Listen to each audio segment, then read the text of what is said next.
I would like to not believe that like an aswang is a real thing, but who knows? I don't know. It's creepy though.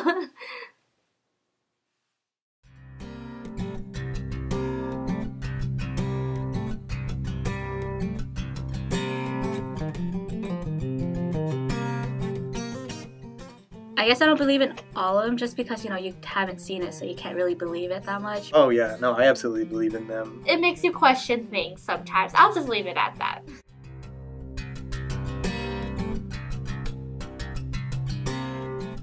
I don't know too many Filipino superstitions. The ones that I do know are mostly about what do you do on New Year's that'll help bring good luck into the family. You open all the windows and doors in your house so that you let the good luck into your home. You get 12 round fruits, and each fruit is supposed to symbolize good luck for each of the months in a year.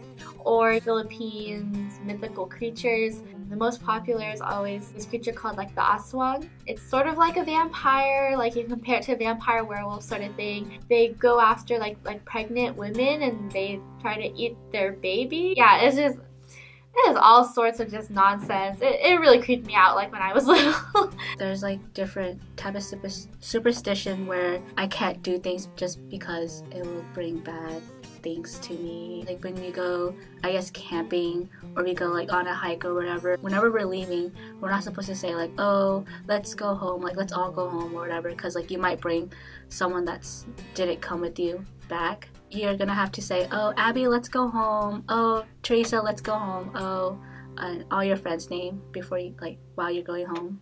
And just like different last name, you can't really do certain things. For the Hmong Yang people, you can't eat the heart of one of the animals, and you can't eat peppers on your wedding day, because if you eat it, then you and your husband will have, like, you guys will argue a lot. There's a lot of different ways you could talk about spirits and spiritual energy, and I think that Tautamona is just one of them. The legend itself more translates to like a physical presence, as we would think of like a ghost or something that has like a space that it inhabits and goes around the jungle or whatever.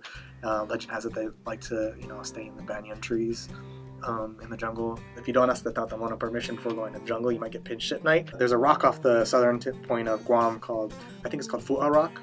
And this one, I don't know how legit this is because I've heard some stories, but like it's supposed to be kind of one of the origins of all life for the island and the world, as the legend goes. And if you touch the rock, it's supposed to make you incredibly fertile. And I have heard stories of friends who were, you know, being too careful, and they went up and touched the rock, realized they were pregnant with twins. So I'm not going to be the one to say whether or not it was true, but I just say I've heard some stories.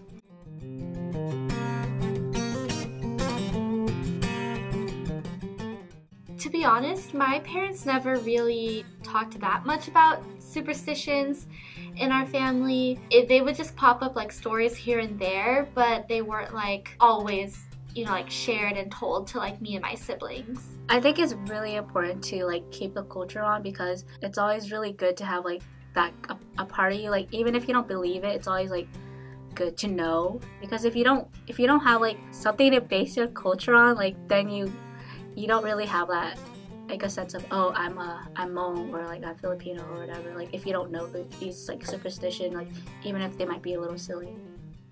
I will pass down the stories that I have experienced to truth.